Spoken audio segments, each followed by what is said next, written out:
começar, queria agradecer aqui a presença de todos mais uma vez, agradecer aos nossos patrocinadores, a Novartis, a Latinofarma,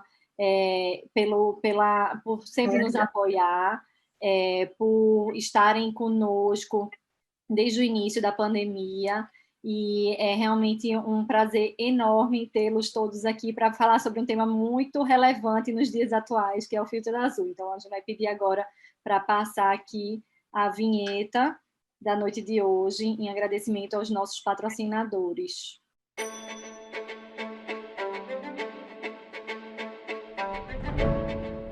A AbbVie causa um impacto notável na vida de milhões de pessoas. Com a aquisição da Allergan, teremos um alcance ainda maior e mais oportunidades de transformar a vida das pessoas para melhor, hoje e amanhã. Um portfólio maior e mais diversificado de marcas nos permitirá avançar em novas áreas terapêuticas e incorporar novas posições de liderança para a AbbVie. O aumento imediato de escala e de recursos fortalecerá nosso pipeline de medicamentos inovadores e fornecerá investimentos contínuos para as descobertas de amanhã. Nossa equipe diversa e dedicada trabalhará unida para solucionar os desafios mais sérios de saúde e continuar a fornecer os medicamentos de que as pessoas mais precisam. Ao olhar para o futuro, vemos que estamos bem posicionados para o crescimento sustentável e comprometidos em ajudar as pessoas a viverem melhor aqui e agora. Somos a AbbVie. Inventar o futuro hoje para melhorar a vida amanhã.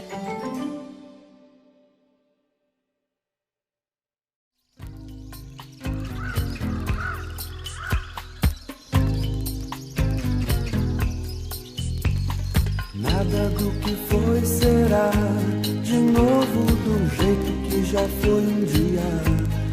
Tudo passa, tudo sempre passará. Na vida vem em ondas como um mar, num indo e vindo infinito. Tudo que se vê não é igual ao que a gente viu há um segundo. Tudo muda o tempo todo.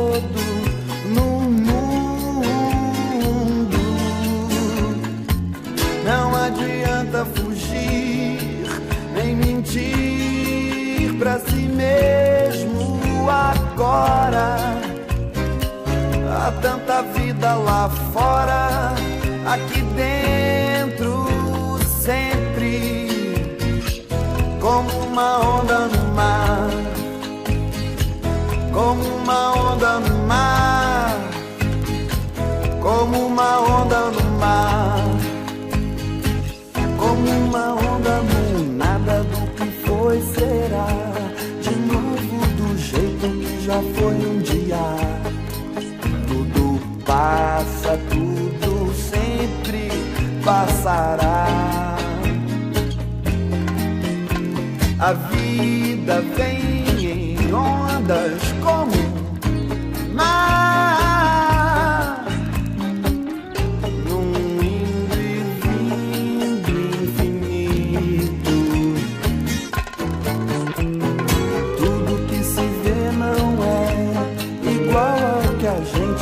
Há um segundo, tudo muda o tempo todo no mundo. Não adianta fugir,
Olá, boa noite.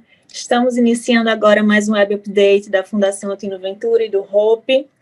Obrigada a todos pela presença. E hoje eu tenho a honra de estar com duas convidadas que são super importantes e reconhecidas no nosso meio. Vou dividir a moderação com a doutora Luciene Fernandes, que é especialista e doutora em visão subnormal, membro do corpo clínico do Biocor Instituto, em Belo Horizonte, e também médica colaboradora do Centro de Reabilitação do Hospital São Geraldo, que faz parte do HC da UFMG, e a nossa palestrante, doutora Bruna Duca, especialista em estrabismo, em oftalmopediatria. Ela é assistente voluntária do setor de estrabismo na Unifesp e também é diretora científica do Instituto Estrabos. Então, hoje vamos falar de um assunto muito atual, que é dúvida constante entre os pacientes e oftalmologistas. Vamos tirar todas as dúvidas sobre a real comprovação ou não. Queria lembrar para vocês desligarem o telefone e eu dou agora a palavra para a doutora Bruna. Vamos iniciar essa aula super interessante. Vocês estão me escutando? Sim. Sim. Bom, boa noite. Primeiro eu quero agradecer o convite, é uma honra falar num webinar tão importante, né, um assunto também tão atual. Eu agradeço a doutora Eliana, a Camila, a Larissa pelo convite, e é um prazer também ter a doutora Luciene como moderadora. Eu espero que saia bastante discussão daqui hoje. Deixa eu compartilhar minha tela, vamos ver se dá certo, porque eu estou aqui no celular e no computador, mas acho que vai dar certo. Vocês estão vendo? Vocês estão me escutando também? Estamos. Já começamos. Tudo jóia. Então, acho que a gente pode começar, né? Então, assim, o que sabemos sobre filtro azul para as crianças, né? Então, esse acho que é um assunto do momento. Eu acredito que muitos de vocês tenham recebido essa dúvida dos pais no consultório, principalmente esse ano, né? Que está sendo um ano muito difícil para as nossas crianças e que eles têm passado muitas horas na frente das telas. Eu acho que muito pior do que para a gente está sendo para eles, né?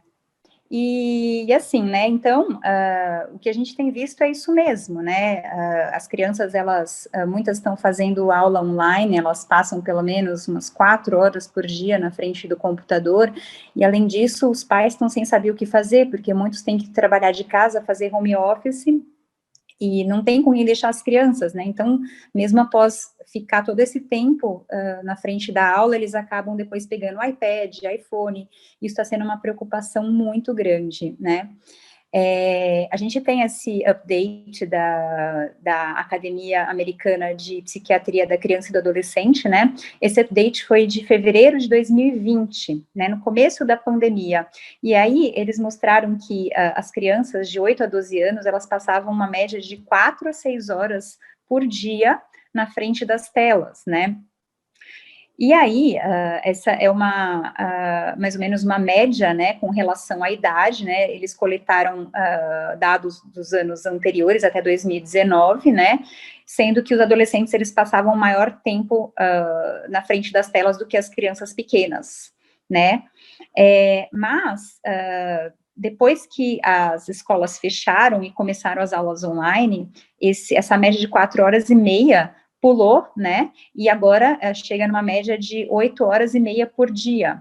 E existe acho que eles são uma instituição de pesquisa popular nos Estados Unidos, né, e eles fizeram uma pesquisa, né, agora nos últimos meses, né, que mostrou que o uso de telas aumentou 60%, com relação ao ano passado, né, e os pais sentiam que eles não tinham outra escolha do que aceitar, né, isso que está acontecendo por toda essa situação.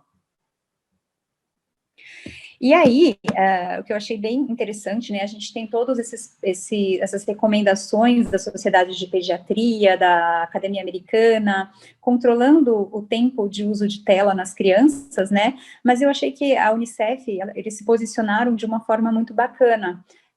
Então, eles publicaram não chegam a ser recomendações, mas é um artigo, né, falando sobre que a gente deve repensar sobre o uso de tela nos tempos de Covid.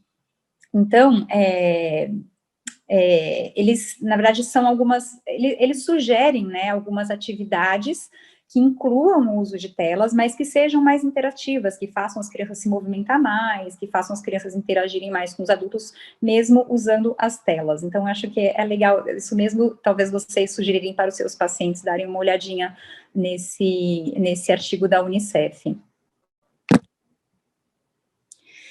E aí, essa autora, né, ela é uma ortoptista, a Downey, ela é uma ortoptista australiana que ela pesquisa bastante sobre filtro de luz azul, e foi daí que eu tirei a maioria dos trabalhos, né, das pesquisas dela.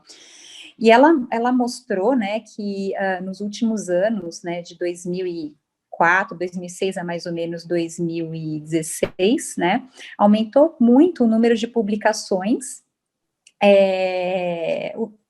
o número de pesquisa, né, no PubMed, colocando a palavra luz azul ou filtro de luz azul. Então, houve um aumento na procura desses artigos.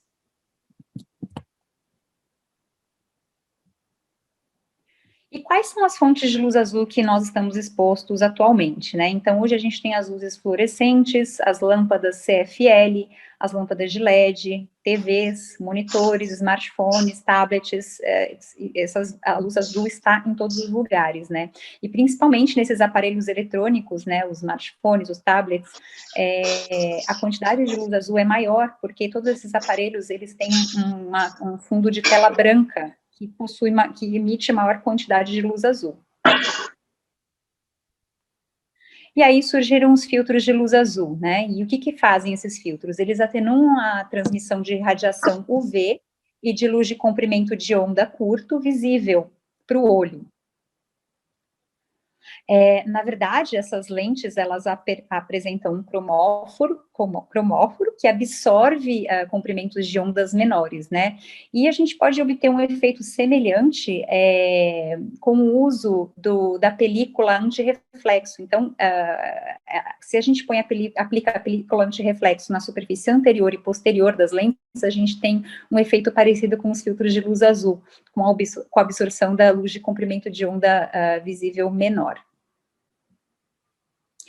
E já existem várias marcas, né, de vários fabricantes, né, a gente tem da Roya, Silor, Zeiss, e existe um marketing muito grande em cima dessas lentes, né, e aqui, né, isso aqui eu também achei no Google, na internet, né, mostrando que essa empresa que vende esses óculos, né, essas lentes de diversas marcas, né, teve um aumento de aproximadamente 116% no período de março e abril desse ano, comparado com o mesmo período no ano passado. Então, a gente vê que realmente é uma coisa que está bastante divulgado, né, e existe um marketing muito grande em cima disso. E como funciona o espectro de luz? Como que é a luz solar, né? Então, a luz solar, ela tem um espectro visível de luz, que vai de 400 a aproximadamente 760 nanômetros, né? A luz invisível, que é a luz ultravioleta, ela vai de 200 a 400, mais ou menos, né? E todos esses espectros de luz juntos formam a luz branca.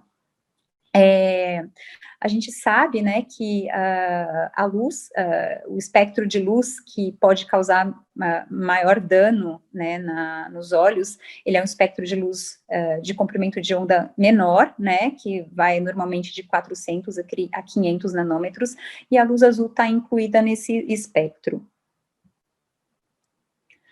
E aí, nos últimos anos, né, existe uma pressão muito grande, né, para o desenvolvimento de tecnologia para economizar energia, né, essas luzes, elas são uma fonte muito econômica de energia, e elas têm substituído as fontes tradicionais de luz, né, que são as luzes incandescentes. Elas formam uma luz branca, né, que tem uma quantidade muito maior de luz de comprimento de onda curto, né, incluindo a luz azul. E todos os dispositivos eletrônicos, né, agora que a gente tem tudo portátil, né, todos esses dispositivos, eles têm, como eu já falei anteriormente, essa tela, esse fundo branco, né, que é a luz de LED, e que emite uma quantidade maior de luz azul. E esses aplicativos, eles são feitos, né, apesar da recomendação, né, da gente usar esses aplicativos com a menor luminosidade possível, as pessoas acabam ficando muitas horas na frente, né, o tempo inteiro, celular, computador, tablet, e a gente não sabe os efeitos relacionados ao uso prolongado desses aparelhos. Então, assim, isso é uma preocupação muito grande que vem aumentando com o desenvolvimento da tecnologia, né? E aqui só para mostrar para vocês, né, a gente tem aqui o espectro da luz ultravioleta, que é a luz não visível e que a gente já sabe, né, comprovadamente que causa alguns danos, como a catarata, a luz violeta, azul, ela também pode estar relacionada com o desenvolvimento da DMRI, né? E a luz azul turquesa, ela também já existe bastante evidência mostrando que ela tem um efeito no ciclo circadiano, né? Bom, esse trabalho do professor O'Hagan, da Inglaterra, é super interessante, né? Então, ele compara os diferentes tipos de fonte de luz, né, de energia, inclusive de aparelhos eletrônicos, né? E ele faz uma relação com a capacidade de causar dano ao olho, né? Então, aqui a gente pode ver que os comprimentos, as luzes com comprimento de onda menor, né, em torno de 400 a 500 nanômetros, elas têm uma correlação maior com danos oculares, né? E aqui é um gráfico que compara que faz essa comparação, né, essa ponderação de dano ocular, comparando a luz incandescente e a luz de LED, né, mais ou menos na mesma quantidade, no mesmo comprimento de onda, e a gente vê que a luz de LED, ela tem uma capacidade maior de causar danos na retina.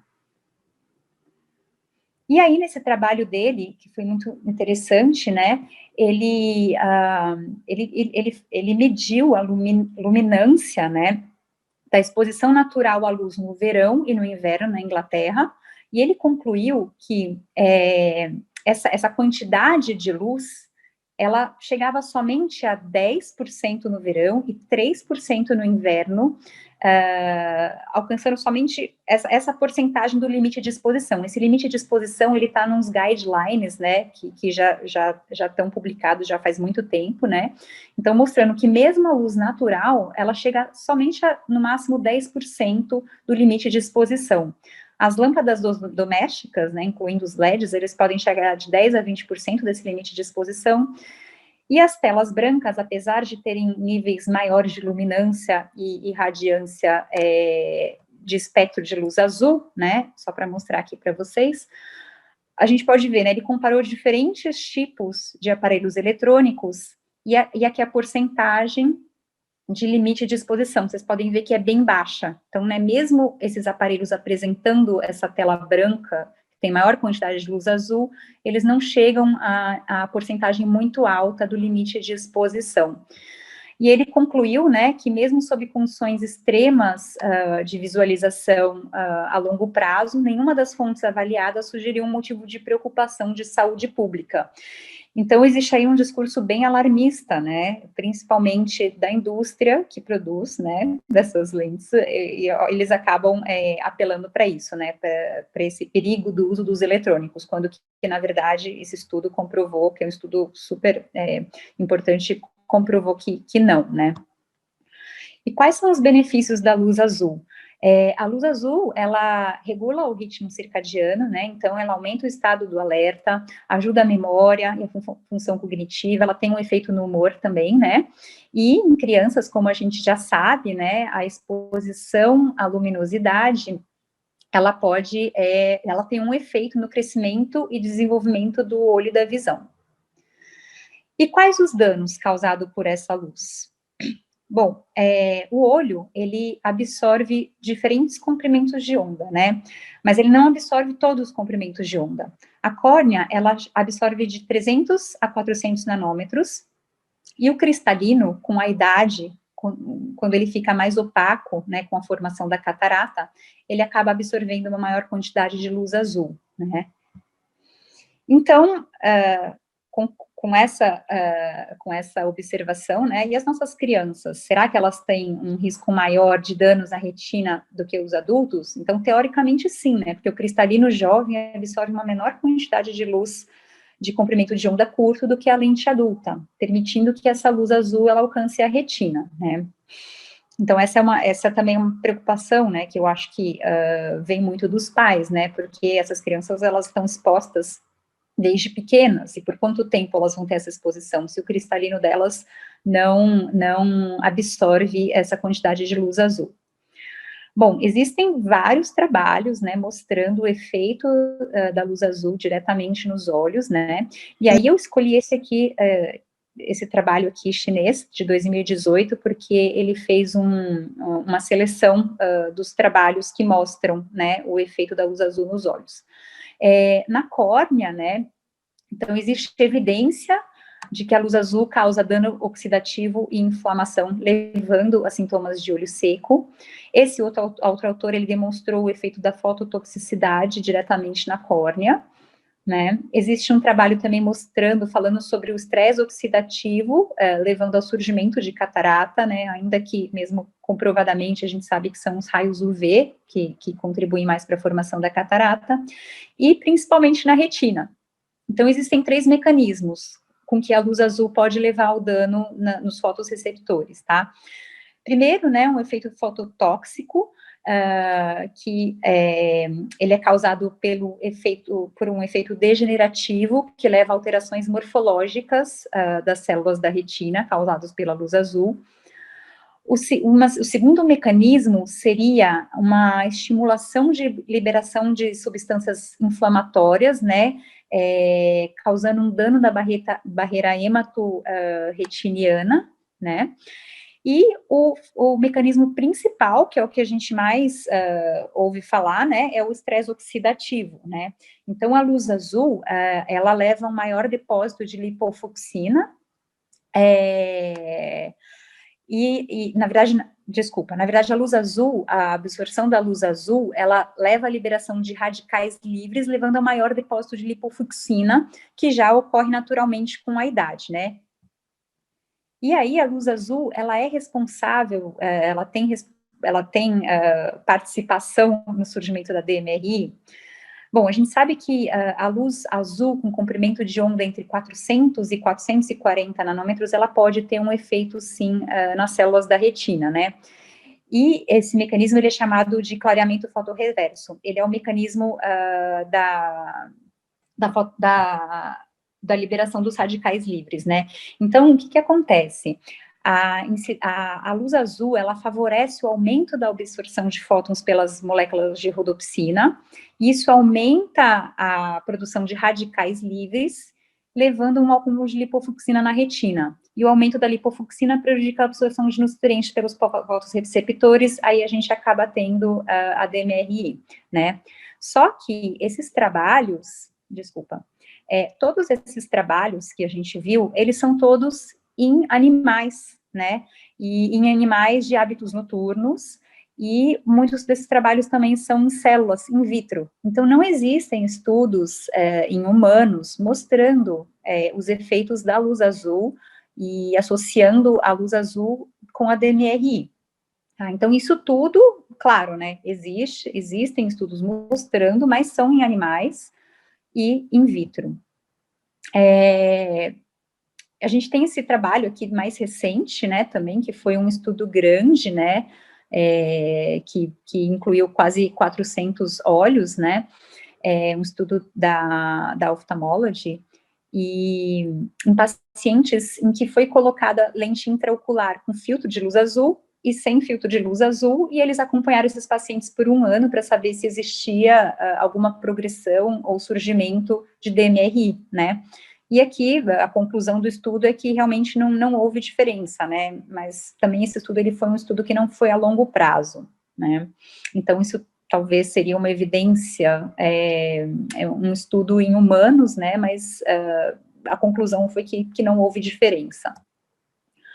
E aí a Academia Americana de Oftalmologia, eles têm uma posição muito, assim, contundente, né, sobre essa questão da luz azul, e eles falam justamente isso, né, que esses estudos todos, eles são feitos esses estudos todos, eles são feitos em animais, né, e em células in vitro, e que não existe evidência de que a luz azul diretamente cause um dano às células da retina. Então, eles não recomendam, a Academia Americana de Oftalmologia é totalmente contra a prescrição de filtros de luz azul, né, aqui, né, essa é a opinião, né, da Academia Americana.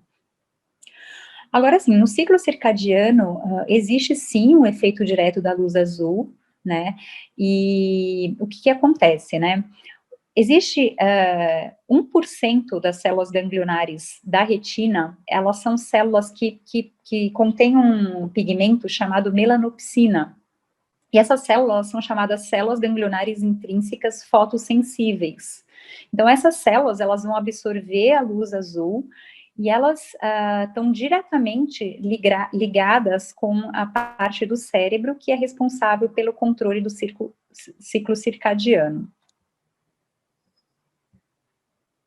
Então, aqui mostrando para vocês, né, que essas células ganglionares intrínsecas fotossensíveis, elas vão absorver a luz azul, elas vão mandar um sinal para o núcleo supraquiasmático, né, que é o relógio do cérebro, que ele que vai controlar a questão do sono-vigília, né, e depois vai enviar um sinal para o núcleo paraventricular, que por sua vez vai enviar o sinal para o gânglio cervical superior, que faz parte da glândula pineal, que é quem controla a liberação de melatonina, né?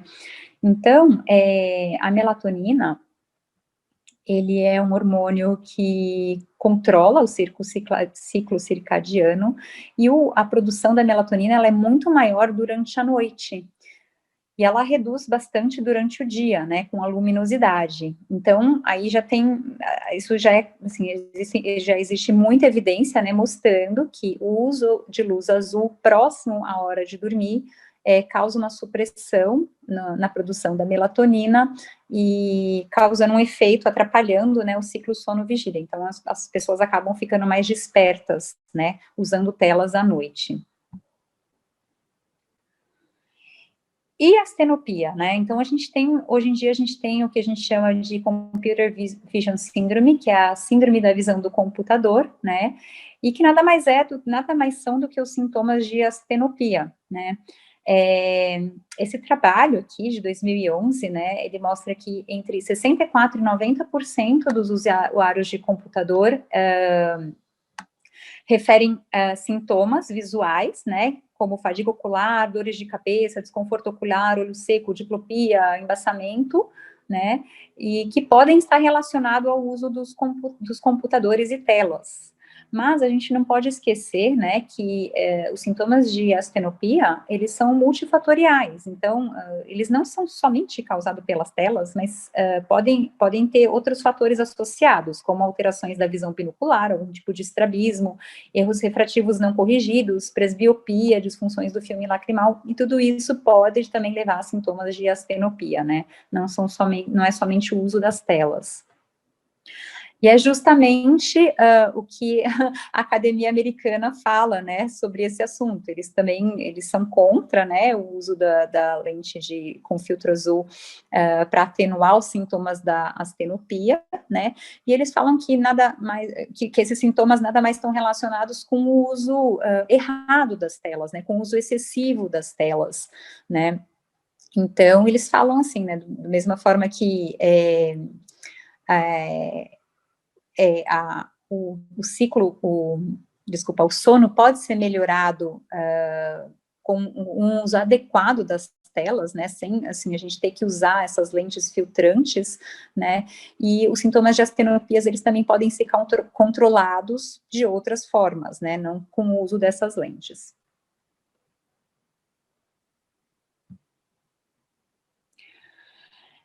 E esse aqui é um trabalho, é uma revisão sistemática, né, dessa autora que eu falei para vocês, essa ortoptista australiana, e esse é um trabalho muito legal, porque ela fez uma revisão sistemática da literatura, de vários trabalhos e avaliou os efeitos, né, da luz azul na performance visual, saúde macular e no ciclo sono-vigília. Como conclusão, né, nesse trabalho dela, eles chegaram à conclusão de que existe uma falta de evidência de qualidade, né, os trabalhos têm muitos vieses, né, então esses trabalhos, eles não suportam a indicação das lentes com filtro azul, né. Então, o que eles fizeram? Eles selecionaram somente ensaios clínicos randomizados em adultos, que investigaram efeitos das lentes de filtro azul no desempenho visual, nos sintomas de fadiga ocular ou de astenopia, nas alterações da integridade macular e na qualidade subjetiva do sono. E o que eles encontraram?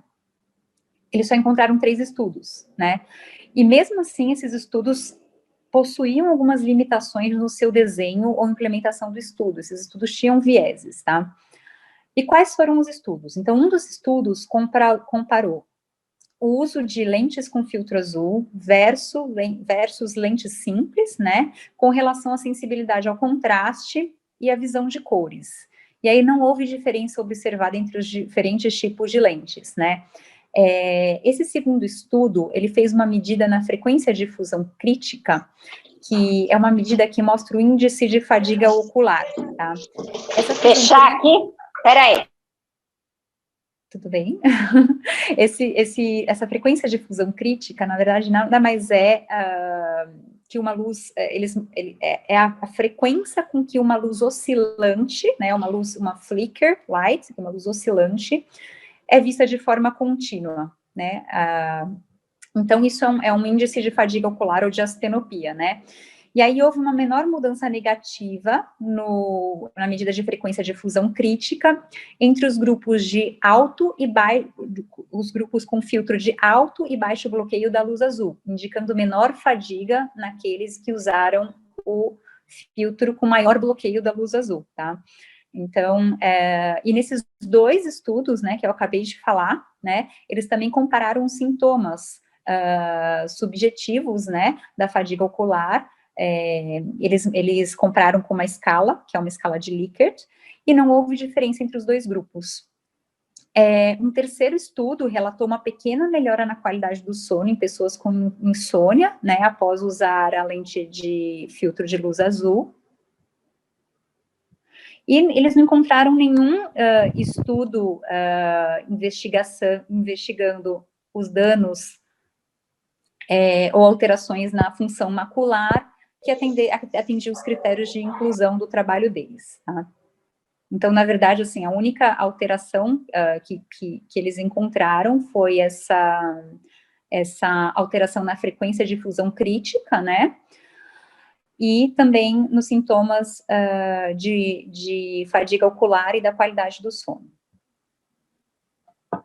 E qual que é a relação da luz azul com a miopia?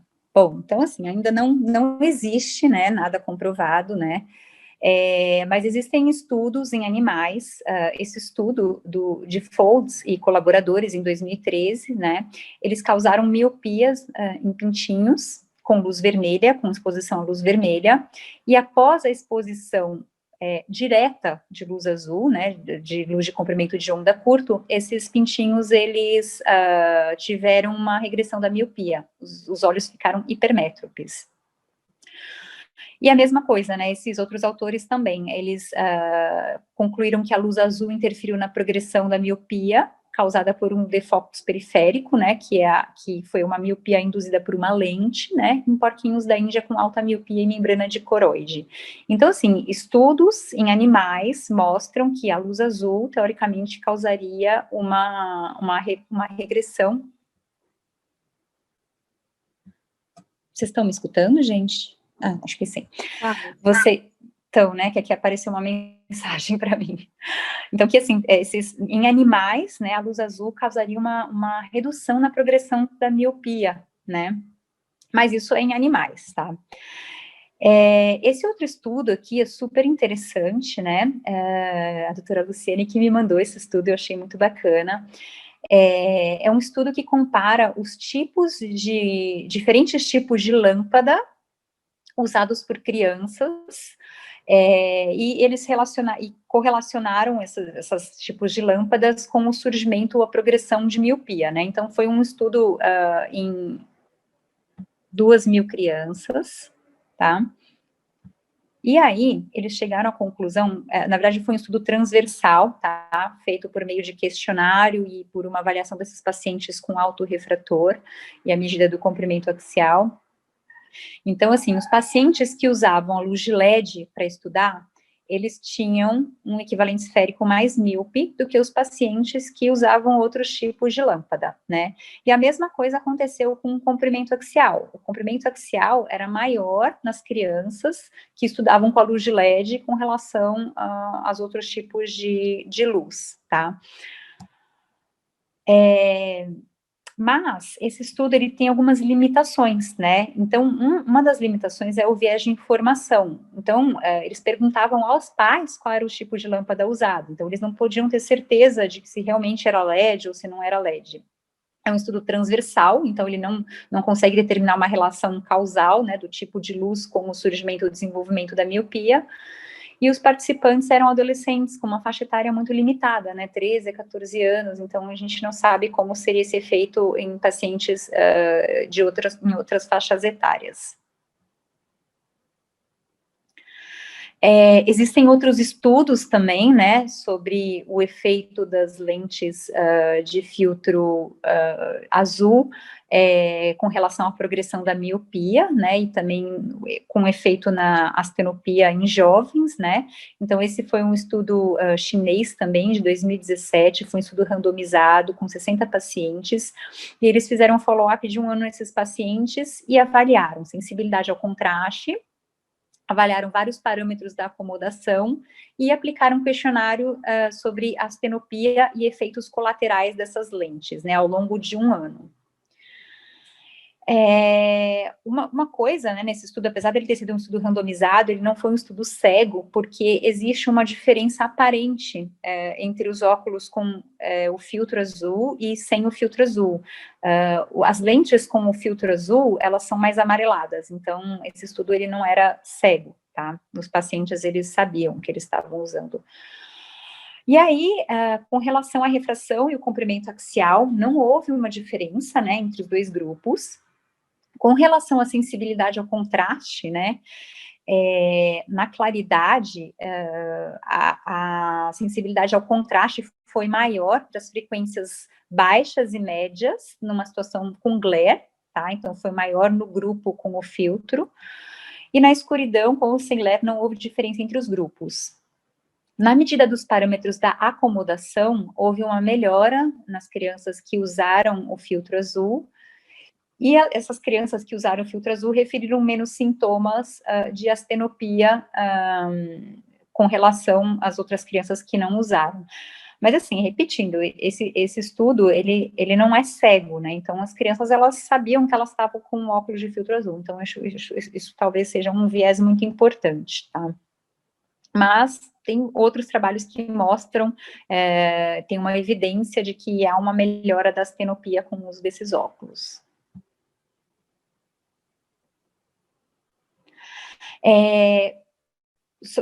Falando um pouquinho de efeitos colaterais, né, que eu acho que isso é uma coisa importante, então, a porcentagem de efeitos colaterais foi muito baixa, né, que um paciente referindo descromatopsia e apenas um paciente referiu alteração da visão noturna.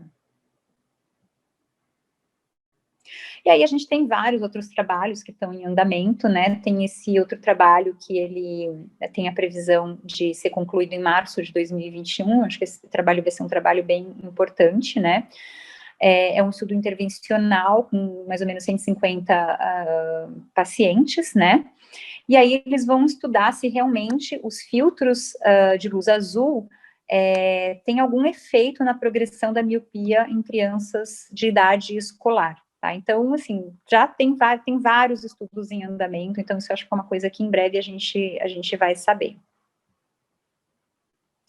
E aí sim, né, o que tem relação com a proteção, né, a diminuição da progressão da miopia, a gente já sabe, tem um estudo muito importante mostrando o efeito da luz violeta como prevenção da miopia. Então, o Dr. Tsubota, ele fez um estudo em modelos animais, né, e ele mostrou que a luz violeta, ela suprimiu o alongamento do diâmetro axial no pintinho, e essa luz violeta, ela tem uma regulação positiva no gene EGR1, que na verdade é o gene da supressão da miopia, né? Então, então faz sentido, né, esses pacientes, eles terem uma diminuição na progressão da miopia com a luz violeta. E esse estudo, ele não foi só em modelos animais, tá? Então, ele fez um estudo clínico, retrospectivo, em crianças míopes, que usavam óculos com bloqueio da luz azul, lentes de contato com bloqueio parcial da luz azul e com transmissão total da luz, da luz violeta, não a luz azul, tá? E aí, nesses pacientes que usaram lentes de contato com transmissão da luz violeta, houve uma maior supressão na progressão da miopia. Então, assim, a luz violeta, sim, tem um efeito na diminuição da progressão da miopia, tá? Isso já tem estudos mostrando evidência. E assim, o que eu queria deixar a mensagem para vocês, né, eu acho que cada vez mais a gente vai ter o apelo dos pais, né, para a gente prescrever esses filtros. Como a gente já viu, eles não têm um efeito colateral, não tem efeitos colaterais muito importantes, mas a gente não sabe também se essa luz azul tem um efeito protetor na progressão da miopia. E na minha opinião, assim, pessoal, eu tenho um pouco de medo de indicar esses filtros e talvez, assim, eu acho que a gente tem que ser muito cauteloso na indicação desses filtros, né? A gente pode acabar induzindo o maior uso dos aparelhos eletrônicos pelas crianças, então os pais podem se sentir mais seguros e acabar deixando as crianças mais tempo na frente da tela. E a gente sabe que existem outras alternativas, né, como diz a Academia Americana de Oftalmologia, existem outras alternativas às lentes de filtro azul. Então, a gente pode reeducar o uso dos aparelhos eletrônicos, a gente pode orientar os pacientes a fazer aquelas pausas de 20 minutos, né, a gente pode orientar os pacientes a manterem uma distância das telas, a diminuir, isso é uma coisa muito bacana que a gente tem nos smartphones, né, a gente consegue colocar o modo noturno, a gente reduz a luminosidade do fundo branco da tela, existem várias outras coisas que a gente pode fazer para reduzir a exposição das crianças à luz azul, né. Então, é isso. Eu vou deixar o meu e-mail. Se alguém quiser os trabalhos que eu levantei, os artigos, eu posso mandar. São artigos muito interessantes. E tem muito, muito mais coisa do que eu coloquei aqui. E eu queria abrir para discussão. E agradeço muito pelo convite. Bruna, sua aula foi incrível. Tinha algumas dúvidas anotadas, mas você tirou todas só com a sua apresentação.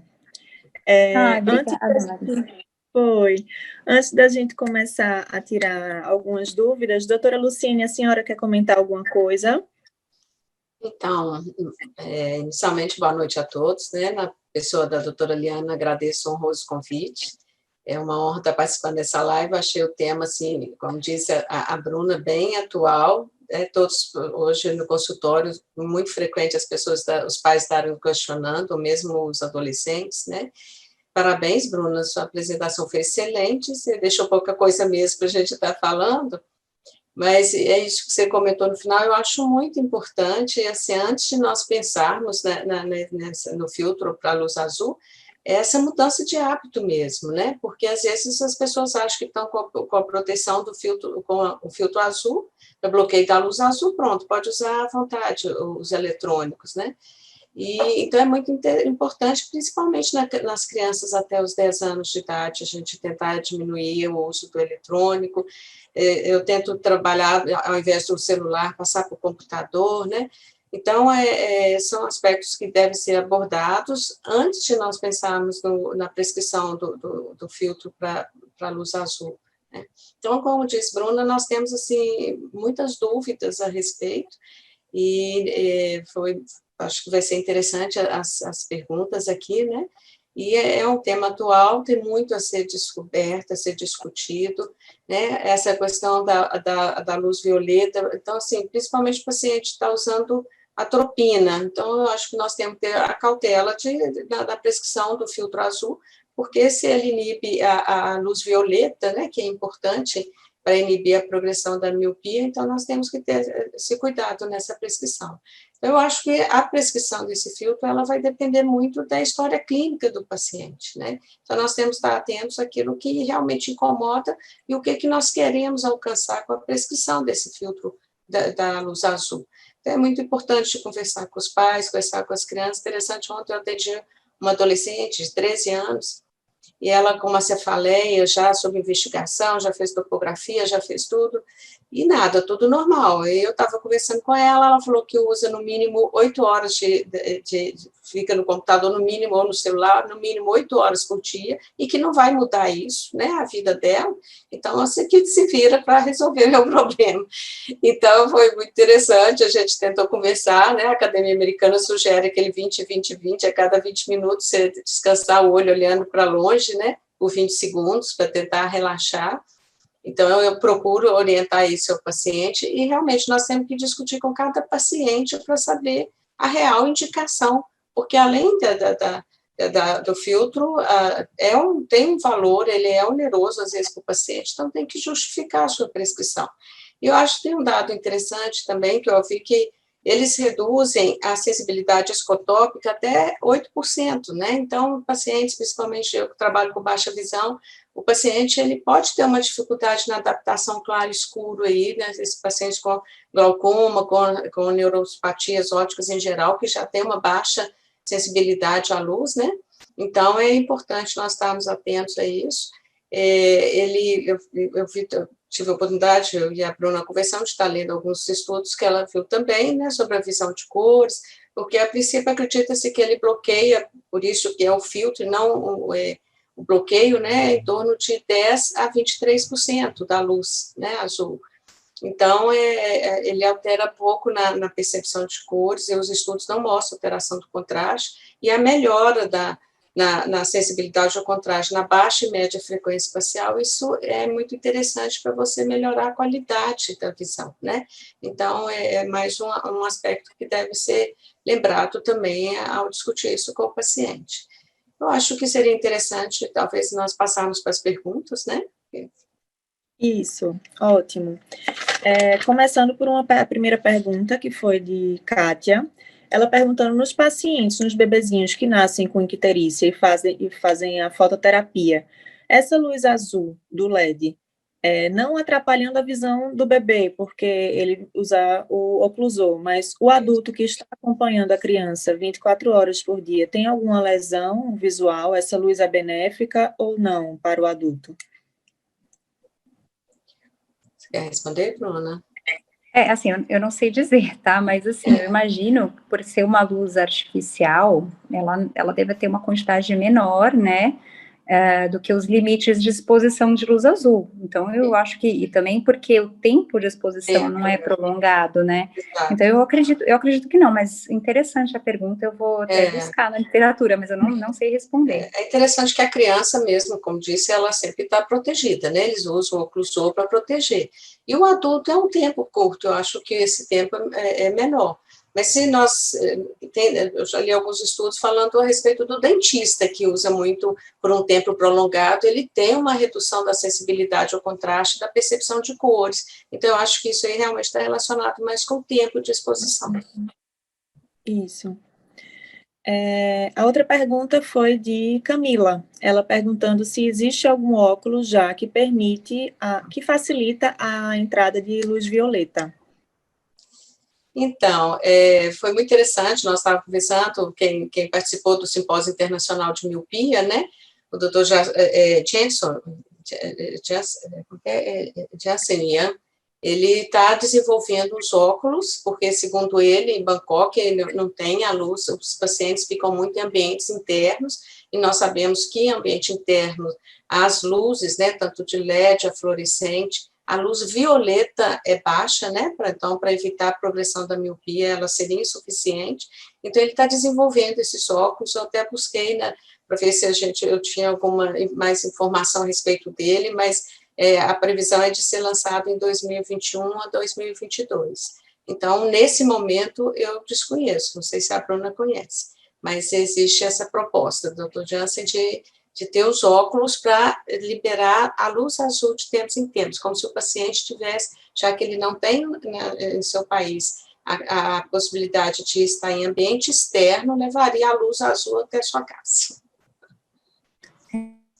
Na verdade, o que a gente tem, que é até aquele estudo da luz violeta, aliás, a doutora Célia, né, que agradecer ela, que ela me mandou vários estudos super interessantes falando da relação com a miopia, né, e esse estudo da luz violeta justamente levanta essa questão, porque os óculos que a gente tem hoje, todas as lentes, elas têm uma proteção contra que bloqueia a luz violeta, né, que também é importante nessa questão da miopia.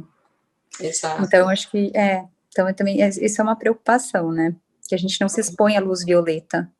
Isso, por isso que essa é importante a orientação desse atividades, né, outdoor, é muito importante, porque a luz violeta em ambiente interno é realmente baixa. Verdade.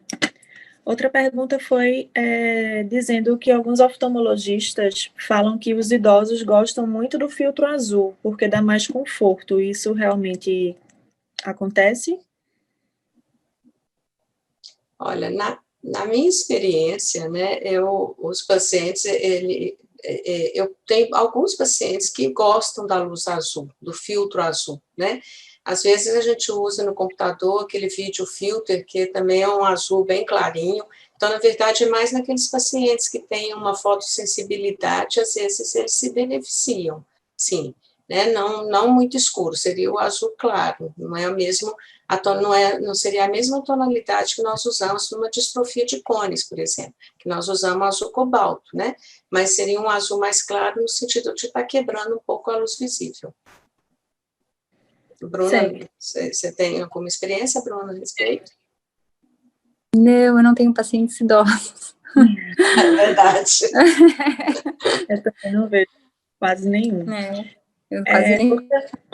Outra dúvida que também é minha. Na prática, quando é que vocês prescrevem o filtro de luz azul? Só quando tem a DMRI ou já tem o início de alguma lesão retiniana?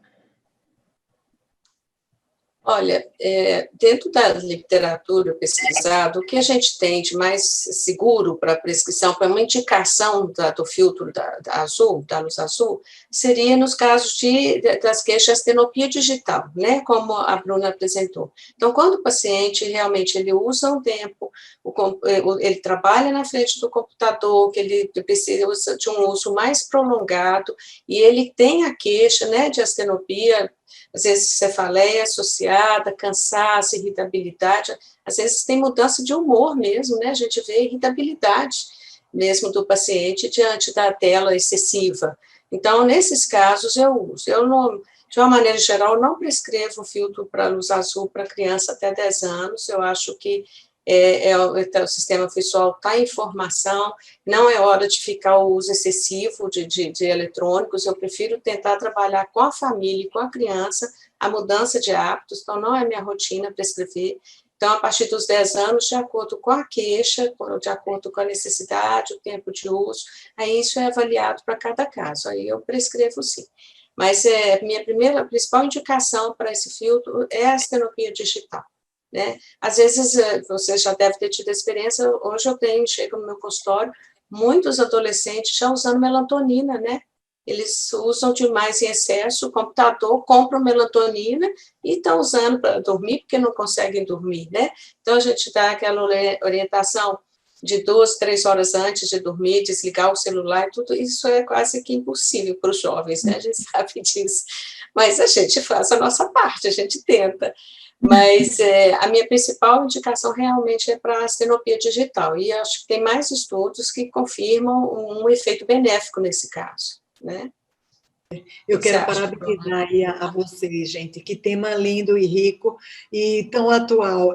Luciene falando dessa questão de orientação aos pais e Bruna reafirmando que ela realmente também faz a mesma coisa, mas isso está sendo quase uma missão impossível, porque hoje mesmo eu ouvi de um pai que a criança começa a aula às 7 da manhã, termina meio-dia, só tem 10 minutos de intervalo. Como é que pode uma coisa dessa? Verdade. Faça inglês. É uma utopia a gente conseguir orientar os pais para eles limitarem, porque eles estão com essa parte de educação virtual muito intensificada, que quebra todas as barreiras, quebra todos os limites. Mas, assim, realmente, eu acho que é um grande desafio. E a gente joga essa bola para os pais. Porque como a Bruna mostrou, né? Antes era quem ficava 4 horas, agora fica 8, porque 4 horas é o seu período escolar, né? Então, eu peço para terminar as aulas, dar um intervalo, para depois voltar para o computador. Eu também peço ao paciente, ele pode transferir o seu WhatsApp para o computador, né? Quanto menos próximo ficar, melhor, porque tem essa dúvida também em relação à distância que é usada, né? Se ficando mais próximo seria pior também. Então, eu peço para transferir para o computador, assistir filme no computador, passar o WhatsApp no computador quando ele estiver dentro de casa, né? Então, a gente tenta convencer, Eliana. É uma boa adequar, não é? Não é fácil, Dá não. até para espelhar, né, na televisão, o celular, e tem alguns aparelhos que permitem você espelhar na TV, porque ele fica mais longe, né? Exato. Eu peço isso, falo, olha, então, por favor, tira do celular, passa para o computador, pelo menos, ou vai assistir filme na televisão. Mas ontem eu achei interessante essa menina, eu fico 8 horas e não vou mudar. Então, você vira para me tratar de mim. Mas a gente tem que orientar, eu acho que realmente às vezes é difícil para os pais, sim, né, principalmente nesse momento de pandemia, mas a educação é o mais importante, como bem orienta a Sociedade Brasileira de Pediatria, de Oftalmologia Pediátrica, né, esse tempo do computador, essas atividades ao ar livre também, né, então essa mudança de hábito eu acho que é muito importante, a gente tem que tentar. É verdade, temos que fazer nossa parte. Só temos uma última pergunta, já que o tempo está acabando. Como é que a gente pode avaliar esses filtros? Até que ponto está bloqueando a luz azul para influenciar de forma inadequada o ciclo circadiano e a questão da progressão da miopia? Uma boa pergunta, né? Na verdade, assim, como sugerido pelo Conselho Brasileiro de Oftalmologia, eu nunca prescrevo um único filtro, eu coloco 3 marcas mais conhecidas, né, que a gente sabe, e eu sugiro, então eu peço sempre para me trazer o certificado do produto que está sendo prescrito, mas eu não sei te falar, assim, para você analisar, você teria que fazer, eu tenho no consultório o espectrofotômetro, né? Então, às vezes eu uso, mesmo as lentes simples, às vezes eu uso o espectrofotômetro para ver o nível de bloqueio da luz, mas você, com o espectrofotômetro, você sabe até que nível de onda está sendo bloqueado, né? Mas se você não tem, eu acho que você sugeria 3 marcas mais conhecidas, né? E de 3 laboratórios mais de confiança, eu acho que é isso. E você, Bruna? Eu não sei se, talvez na especificação do fabricante tem essa informação, né? Porque tem diferença, assim, eu não vi nada falando da quantidade de bloqueio com relação à miopia ao ciclo circadiano, né? Mas eu acredito que deva ter relação. Mas com relação à sensibilidade ao contraste, mostrou, né, que aqueles filtros com maior bloqueio, eles têm um efeito maior. Então, não sei se talvez acho que a senhora tinha falado, né, doutora Luciene, que tinha na Soblack, não tinha alguma coisa falando Isso. Eu até olhei, foi o Edson Silveira, que ele fez um levantamento de todas as lentes, mas sobre o filtro azul não tem essa parte de cada um, ele fala dos antirreflexos em geral. Eu vi aqui um trabalho mostrando que em relação à diminuição da supressão da melatonina, varia de 5,8% a 15%. Que acontece, eu vi essa relação. Mas na minha prática é isso, quando eu tenho o espectrofotômetro que eu uso, e quando tem dúvida, mas o fabricante também, né, a gente tem as características de cada antirreflexo a ser usado. Ótimo, aprendi muito hoje. A aula foi incrível, a discussão também foi super rica. Queria agradecer muito a vocês terem aceitado o nosso convite.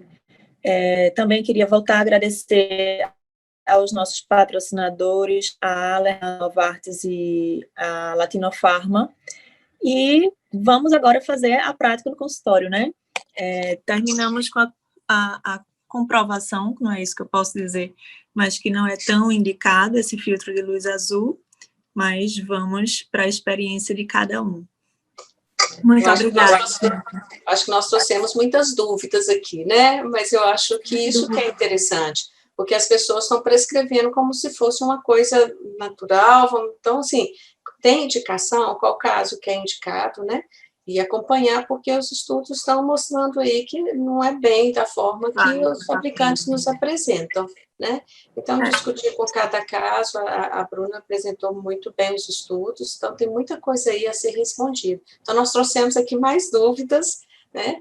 Mas é no sentido mesmo de estar alertando a todos isso. E, mais uma vez, obrigada pelo convite. E exatamente, tem um vídeo que... Eu queria só pedir para dar um adendo, quando vocês ficam falando aí, para elogiar a Bruna. Conheci a Bruna em Porto Rico, quando ela estava fazendo o curso básico de oftalmologia com Bruna, minha filha, Bruna Ventura, as duas amigas, e vendo o currículo da Bruna Duca, é um currículo de inspirar os jovens oftalmologistas e inspirar todos nós também que lutamos em prol da educação, né, Luciene? Aí está duas jovens oftalmologistas, a Bruna Duca e a Larissa Ventura, e também quantos outros colegas assistindo. Eu vi que deu mais de 120 pessoas lhe assistindo hoje, Bruna, você está de parabéns aí, foi um tema que você cobriu com responsabilidade. E todos estamos muito curiosos, mas isso que a professora Luciene falou é muito importante mesmo. São muitas perguntas que as pesquisas, a utilidade prática e as pesquisas, elas vão trazer respostas. Existe um campo aberto. Eu ia perguntar para vocês, interfere na estereoacuidade esse filtro? Interfere na estereoacuidade, será? Eu não vi nenhum estudo a respeito, não sei se a Bruna viu, mas, assim, a princípio, como passa, tem um bloqueio de até 23%, os estudos mostram que quando você tem 70% da luz, não teria alteração da visão funcional, não. Então, eu acredito que não, Liana, mas eu não vi nenhum trabalho diretamente nesse ponto, não. Você viu? Eu também não achei. Excelente. Mas sabe o que é? Porque também os adultos, eles estão muito sobrecarregados de reuniões, aulas, trabalhos virtuais, e a gente, como oftalmologista, precisa muito estar integrado com as descobertas da indústria e dando feedback para a indústria em relação ao dia a dia, à prática diária, porque nós precisamos da indústria e a indústria precisa de nós. Então, é muito rica essa apresentação, esse tema é muito relevante. Vamos continuar estudando e trazendo mais informações, porque nós precisamos muito aprender uns com os outros e com os nossos pacientes. Então, parabéns a vocês. Muitíssimo obrigada. Obrigada, eu. Obrigada, doutora Liana. Muito obrigada. Obrigada, gente. Um prazer. Boa noite para vocês. Boa noite. Boa noite. Bom descanso. Boa noite. Boa noite. Boa noite, Bruna, Larissa. Obrigada. Obrigada, professora. Obrigada, Larissa. Um beijo, doutora Luciene. Para vocês também. Beijo.